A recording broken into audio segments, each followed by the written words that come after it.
parfait, impeccable, excellent, génial, irréprochable. Tip top.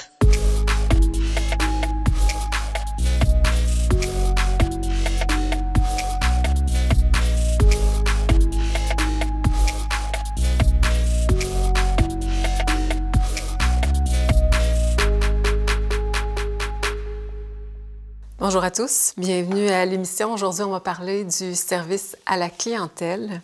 Stéphanie Gagné, vous avez l'achat local comme cheval de bataille. Si vous achetez sur le web, c'est pour encourager une compagnie québécoise. Il ne faut pas vous dire qu'on est adepte d'Amazon, jamais. Bienvenue sur TipTop. Thibaut Pérouma, vous aimez servir le client, mais des fois, ça peut vous donner du fil à retordre. Bienvenue à l'émission. Chiara, vous avez été serveuse au comptoir du café étudiant de l'UQAR pendant 3 ans, l'auriculaire. Et puis, vous avez participé à la création d'un modèle de cogestion entre tous les employés. Vous dites encore qu'à l'époque, en tout cas, où vous y étiez, le service à la clientèle, c'était vraiment le point fort du café. Bienvenue à l'émission. Nous avons questionné William, 27 ans, sur le concept de proactivité en entreprise. Voici ce qu'il nous a répondu. Moi, une entreprise qui est proactive, c'est une entreprise qui me donne le goût de retourner travailler avec elle. Il y a une ligne mince entre la proactivité et le harcèlement. Les bonnes entreprises sont capables de trouver cette ligne-là puis de jouer avec. Chiara, un avis sur la question? Moi, je suis timide quand je vais dans les magasins, alors ça me brusque. Si on vient vers moi, ça me déconcentre. Je sais plus ce que je veux, je sais plus ce que je suis venue chercher. Je préfère que la personne attende que je vienne la chercher si j'ai besoin d'aide. L'équipe TipTop a demandé à Mme Annie Boudreau, qui est spécialisée en communication marketing et stratège à l'agence G, quelles étaient les valeurs prônées par le marketing responsable puis comment les entreprises les incarnaient. Voilà ce qu'elle nous a dit. Tout d'abord, il faut que l'entreprise se commette sur certaines valeurs, se commette sur certains principes dans sa façon de faire, avant de dire qu'elle fait du marketing responsable. On parle beaucoup de consommateurs, mais on est rendu avec des consomme-acteurs qu'on dit. Donc, que le consommateur fasse vraiment partie du processus d'adoption d'un produit avec tous les éléments qu'elle connaît. Donc, justement, l'implication de l'entreprise dans son milieu, l'implication de l'entreprise par rapport à certains principes écologiques, environnementaux et durables. Stéphanie, avez-vous une histoire à nous raconter, un fait vécu pour soutenir les propos de Mme Boudreau? Je pense à une librairie que j'ai adoptée depuis plusieurs années qui, eux, reconstruisent des boîtes pour faire la livraison, pour éviter d'acheter des boîtes que pour la livraison. J'aime qu'on fasse la promotion de cet impact environnemental sur notre consommation comme client. Quelque chose à ajouter, Thibaut? Il faut se donner les moyens d'avoir cette réflexion-là, puis de faire justement le message à la clientèle, de justifier comme « on fait cet acte-là » pour telle dimension qu'on souhaite apporter à notre produit ou à notre qualité de notre service. Ça pousse à la discussion aussi en magasin, ouais. Ce genre de démarche-là. Il y a un petit côté plus humain encore là, qui pousse à la discussion. J'ai l'impression que ce marketing responsable-là, il est devenu très à la mode. Ah oui. Et qu'il y a beaucoup d'entreprises qui se l'arrangent pour avoir l'air... pour booster leurs ventes, parce que c'est à la mode d'être écolo et d'être responsable socialement. Alors, je trouve ça dur de reconnaître les entreprises réellement responsables des autres qui affichent une façade. Un paquet de personnes nous ont dit ce qui les fâchait au service à la clientèle. On les écoute. C'est me faire appeler ma petite madame. Par contre, je me suis déjà fait appeler madame par accident.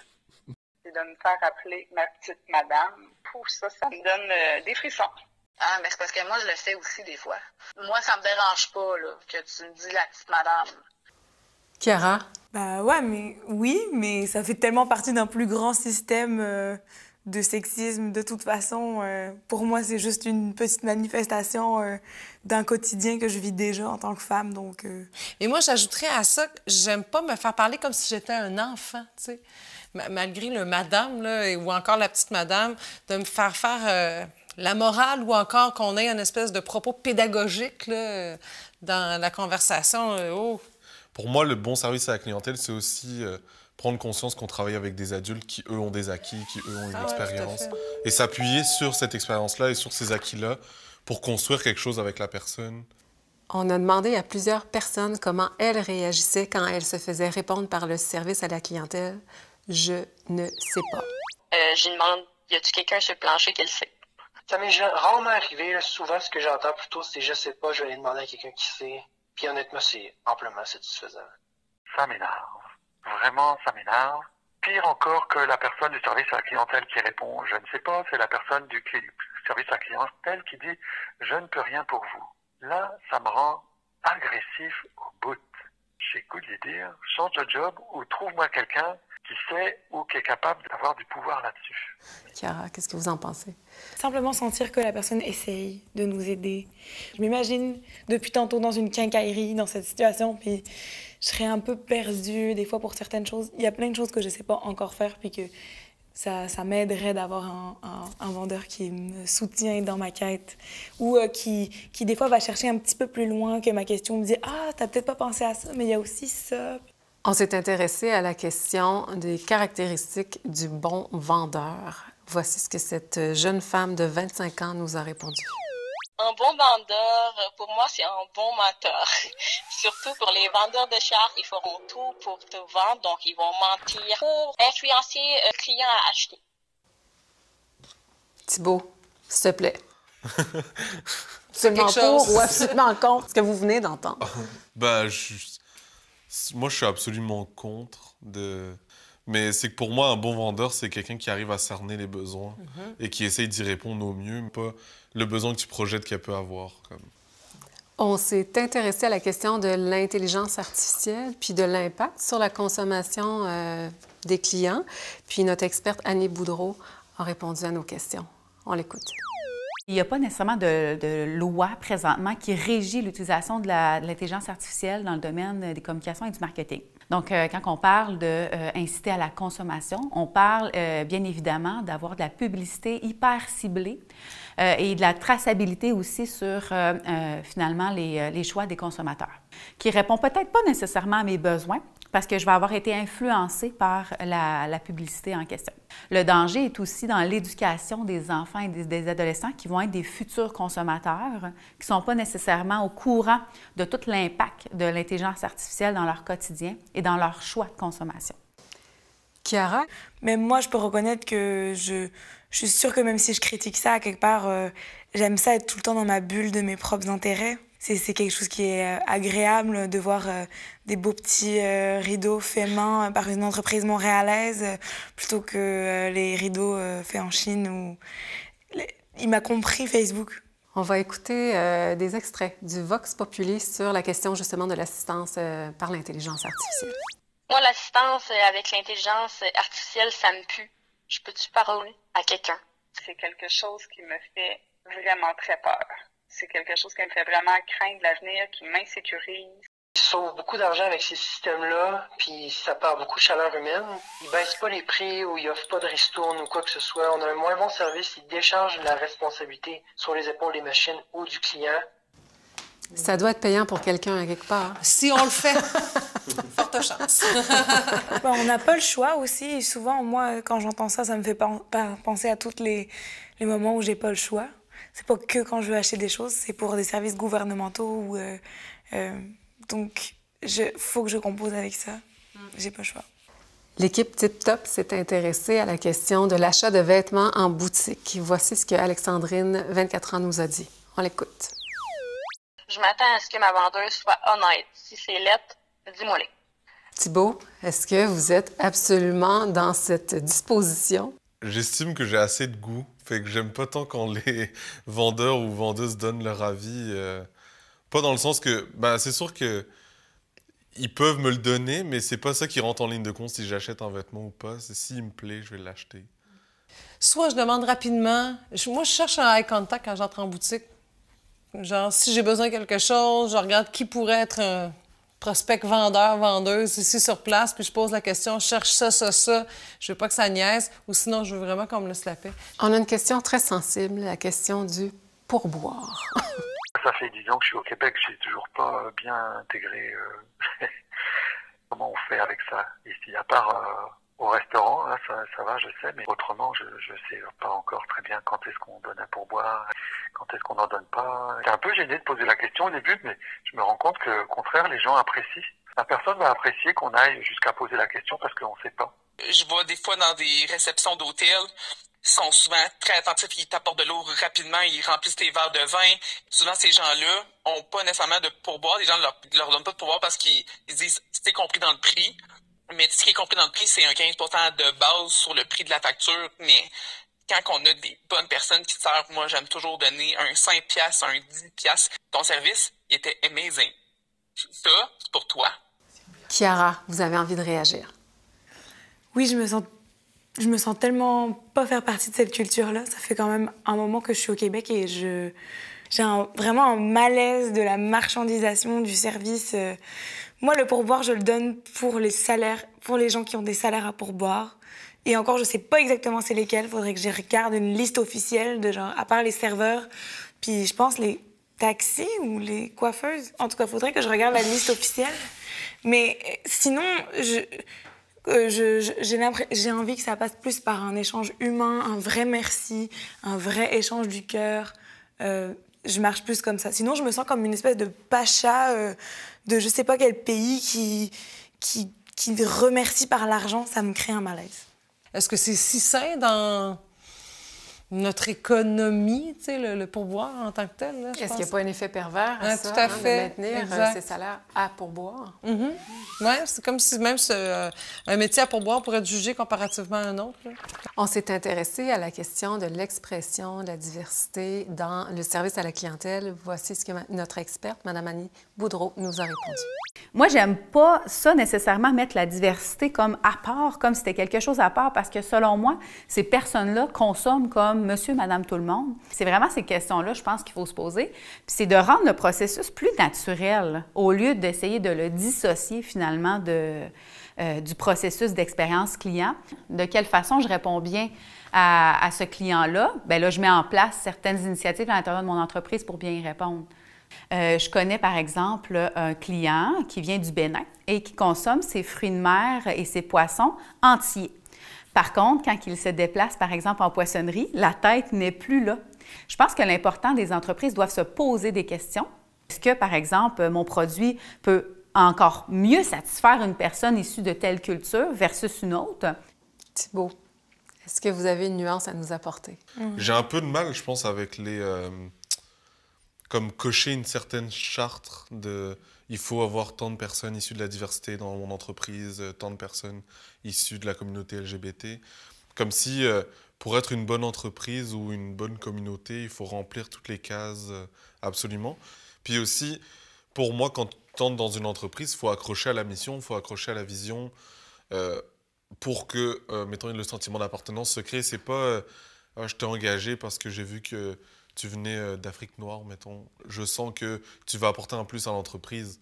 Merci, Stéphanie. Comme client, si on a un besoin X qu'on veut faire combler, on n'a qu'à le demander.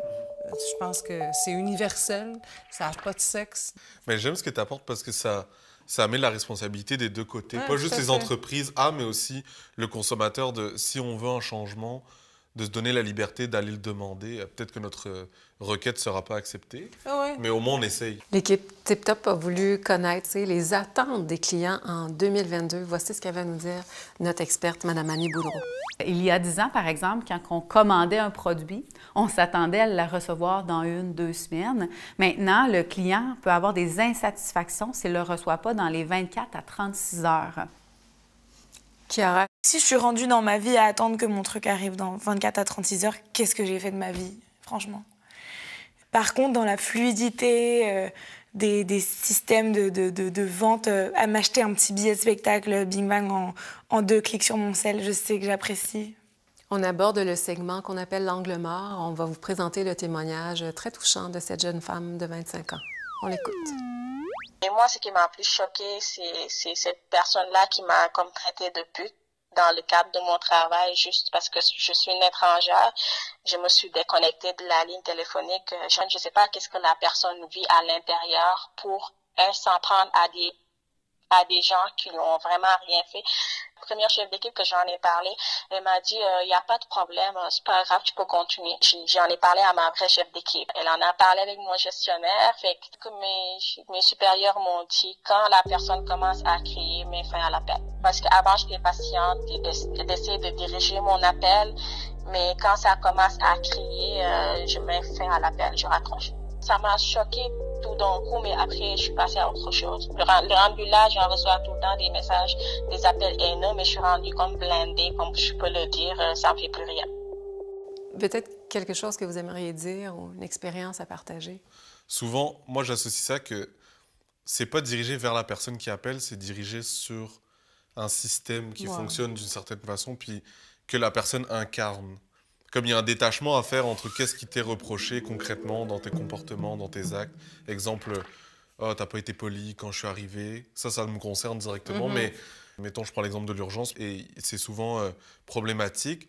Puis la personne qui est à la réception de ce système, elle représente comme l'urgence au complet, comme si c'était sa faute que tout soit en retard. Mais oui. J'ai l'impression qu'il s'agit de se rappeler qu'il y a un être humain de l'autre côté de la ligne. Et j'aime beaucoup ce que Thibaut a dit par rapport au système. Se rappeler c'est le système qui nous oppresse. C'est le système de marketing, d'appels téléphoniques à 7 h le soir qui nous oppresse. C'est pas la personne qui est en train de t'appeler. Se rappeler de ça pour éviter de se bouffer entre nous, alors qu'on devrait mettre notre attention sur qu'est-ce qu'il faut qu'on change plus dans les systèmes.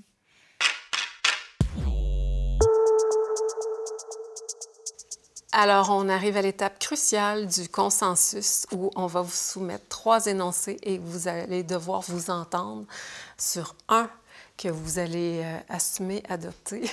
Le premier, le délai de réponse pour une assistance par mail devrait être de 24 heures. Le jeu de la séduction pour mousser les ventes, c'est de bonne guerre. L'exigence d'être servi en français partout au Québec, absolument pour. Alors, je vous distribue les énoncés. Vous avez exactement 5 minutes pour vous entendre. Et puis, je vous souhaite bonne chance.